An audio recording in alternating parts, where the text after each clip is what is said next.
반갑습니다. 성경 해석학 특강 11번째 시간 제 10번째 원리 망원경 시각을 갖고 읽어라, 이 부분을 보도록 하겠습니다. 자, 우리 성경을 묵상할 때 한 부분을 보지만은 전체 망원경 시각을 가지고 봐야 된다. 보통 나무만 보고 숲은 보지 못하는 실수를 범하면 안 된다, 이런 얘기 많이 하죠. 그래서 우리가 나무를 관찰하되 숲의 시각을 가지고 있으면서 나무를 보면 훨씬 더 전체적으로 이해를 잘 하게 되죠. 그냥 예를 들어서 이 나무만 보더라도 진짜 숲에 있다고 했을 때 이 나무가 지금 어떤 나무와 어울려 있는지, 그리고 왜 여기에 이 수종이 있는지, 또 가지가 왜 이렇게 뻗었는지, 이런 것들은 전체 구도를 보면은 이해가 될 수 있는 부분들이, 새로운 각도가 많이 나온다는 거죠. 그래서 그런 부분들을 좀 성경을 이해하는 데도 도움을 받을 수 있고, 또 그런 것을 우리가 성경신학적 관점이다, 이렇게 얘기할 수 있습니다. 성경신학이라는 것은 어떤 주제로 성경을 창세기부터 계시록까지 쭉 깰 수 있는, 성경 전체를 조망할 수 있는 그런 내용들을 주로 이제 성경신학이라고 얘기를 합니다. 성경신학적 관점을 가지고 또 그런 이해를 가지고 성경을 보면 이해할 수 있는 부분들이 많이 있죠. 도움을 많이 받을 수 있습니다. 그래서 예를 들어서 한번 보도록 하겠습니다. 여기서는 이제 사도행전 1장 8절, 오직 성령이 너희에게 임하시면 너희가 권능을 받고 예루살렘과 온 유대와 사마리아와 땅끝까지 이르러 내 증인이 되리라 하시니라. 근데 이 본문을 제자들의 관점에서만 본다면 성령 받아서 복음 전하는 그런 것으로 볼 수 있겠지만, 사도행전 전체를 놓고 보면은 예루살렘과 유대와 사마리아 땅끝, 이렇게 계속 순차적으로 복음이 전파돼 나가는 모습을 사도행전이 보여주고 있죠. 그리고 성경 전체를 봤을 때는 아브라함 언약부터 시작해서 유대 중심으로 내려오던 그 언약이 예루살렘에서 시작해서 이제 유대, 사마리아 땅끝으로 전파되어 나가는, 복음이 이제 이방인에게로 넘어가는 이런 모습들을 보여주고 있습니다. 제가 사도행전을 새벽에 강의하면서는 이 부분을 많이 강조해서 보여드렸고, 이 사도행전 1장 8절을 중심으로 봤을 때 이 단계별 넘어가는 이런 부분들을 또한 살펴볼 수 있다는 거죠. 자, 그 내용이 어떻게 나오느냐 하면은, 자, 사도행전 우리가 2장에서는 성령이 임하시고 예루살렘에 이제 제자들이 120문도가 성령을 받는 부분이 나오죠. 그 다음에 이제 8장에서는 빌립이 나옵니다. 빌립이 등장해서 사마리아의 복음을 전하게 되죠. 그리고 13장으로 가면은 바울과 바나바와 바울, 이방인의 사도로 이제 세움받아서 복음을 전파하게 되는 그런 내용으로 되고, 28장으로 넘어가서 보면은 바울이 복음을 전해서 이제 유대인들이 안 들으니까 이 복음을 하나님께서 이방인에게로 보낸다. 로마까지 가서 이제 그 내용을 선포하게 되는 것이죠. 이게 이제 데오빌로라는 이방인 그 신자에게 누가가 역사를 전해주면서, 당신이 받은 이 복음이 바로 예루살렘에서 시작해서 사마리아와 땅끝, 이 로마까지 전파되어서 당신이 바로 이렇게 믿고 있는 것이다. 자, 이런 부분을 보여주고 있는 것이죠. 그리고 구약에 나오는 사건, 제도, 인물, 이런 것들에 대해서 이제 망원경 시각으로 조명하게 되면은 신약 성경에서 완성될 놀라운 예표적 의미도 볼 수 있다, 이렇게 말씀해주고 있죠. 너무 당연한 이야기죠. 유월절 사건, 제사제도, 성막, 성전, 이런 내용들은 예수님께서 오셔서 어떻게 일하시는가, 그리고 그렇게 하신 것의 의미가 무엇인가, 왜 그렇게 하셨는가, 이런 부분에 대해서 보여주는 것이죠. 자, 여기서 이제 과제를 통해서 한 번 더 반복해서 보도록 하겠습니다. 이런 내용은 실제로 해보는 게 제일 중요하죠. 자, 실습 문제 1번 보시면 출애굽기 40장 32절에서 38절 성막에 임하신 구름의 중요성을 모세오경 전체의 관점에서 살펴보라. 자, 성막에 임하신 구름의 중요성. 성막의 구름이 뭐 어떤 것인지 한번 봐야 되겠죠. 성막의 구름이라는 것이 우리가 보면 보통 성막을 그린다면은 어떻게 그려야 되나? 뭐 이렇게 이제 그 장막이 쳐져 있고 여기에 이제 성소, 지성소, 이 성막이 있죠. 여기에 이제 불기둥, 구름기둥이 이렇게 있는 모습. 뭐 한 번씩 보셨죠? 이 번제단 있고. 예, 그리고 이스라엘 진영이 이런 식으로 쭉 여기도 사방에 이렇게 돼 있죠.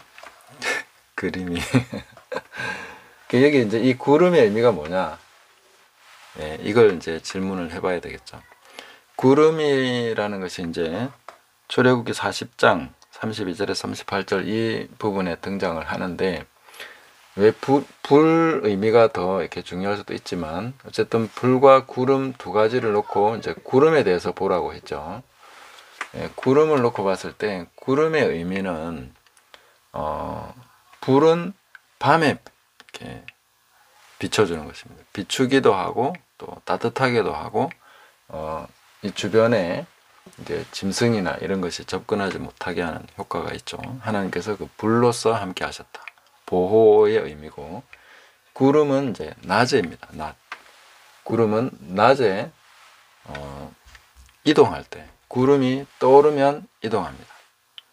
구름이 멈추면 멈춥니다. 그래서 이 구름의 중요성을 모세오경 전체의 관점에서 살펴본다면은 하나님의 인도를 나타냅니다.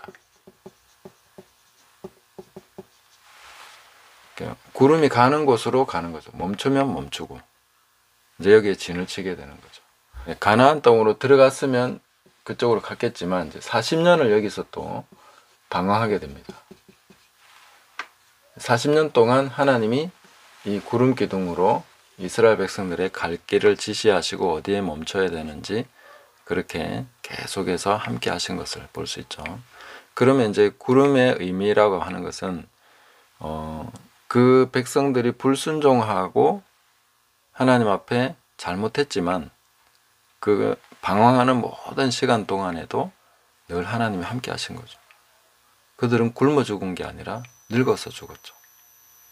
그래서 하나님께서 늘 함께 하시고 보호하시고 공급하시는 것이 모세오경 전반에 걸쳐서 이 구름 기둥을 통해서 하나님의 은혜를 나타내 보여주시고 계신다. 이렇게 볼 수 있겠죠. 그들은 불순종했으니까 그냥 죽어라 한 게 아니죠. 떠나신 게 아니죠. 하나님이 늘 함께 하시면서 계속해서 그 길을 인도하셨습니다. 그 불순종과 방황의 세월에서도 이스라엘 백성들과 항상 함께 하신 것이 바로 하나님의 임재, 구름이 보여주고 있는 내용이죠. 만약에 구름이 없었으면 이스라엘 백성들은 광야를 지나갈 수조차 없죠.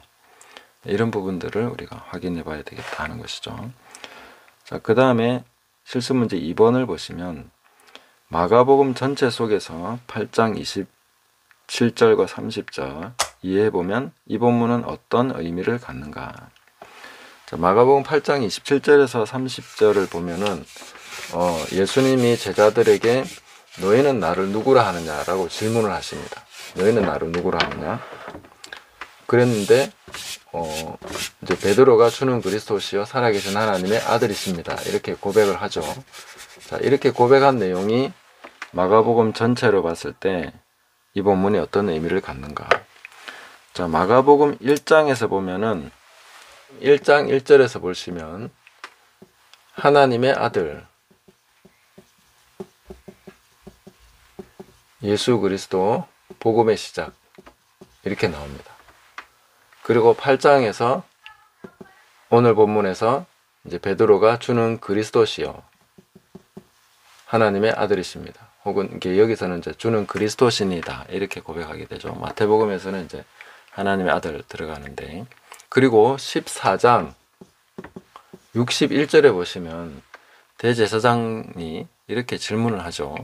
네가 찬송받을 자의 아들 그리스도냐? 이렇게 질문하는데 예수님이 내가 바로 맞다. 구름을 타고 인자가 오는 것을 볼 것이다. 그것 때문에 예수님이 돌아가십니다. 네가 그리스도가 맞느냐? 이렇게 질문하죠. 그리고 십자가에 못 박혔을 때 사람들이 이스라엘 왕 그리스도 네가 너를 구원해봐라 이런 식으로 얘기를 합니다. 그래서 이 그리스도라는 주제는 마가복음 1장에서부터 마지막까지 그리고 십자가상에서까지 관통하는 주제라는 거죠. 베드로가 주는 그리스도십니다 라고 고백한 것이 얼마나 중요한 내용인가.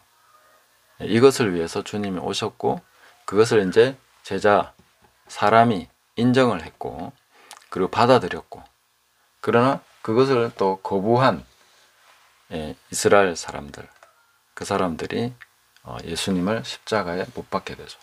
그렇게 해서 예언이 성취가 됩니다. 그래서 이런 내용들을 마가복음이 보여주고 있는 것이죠.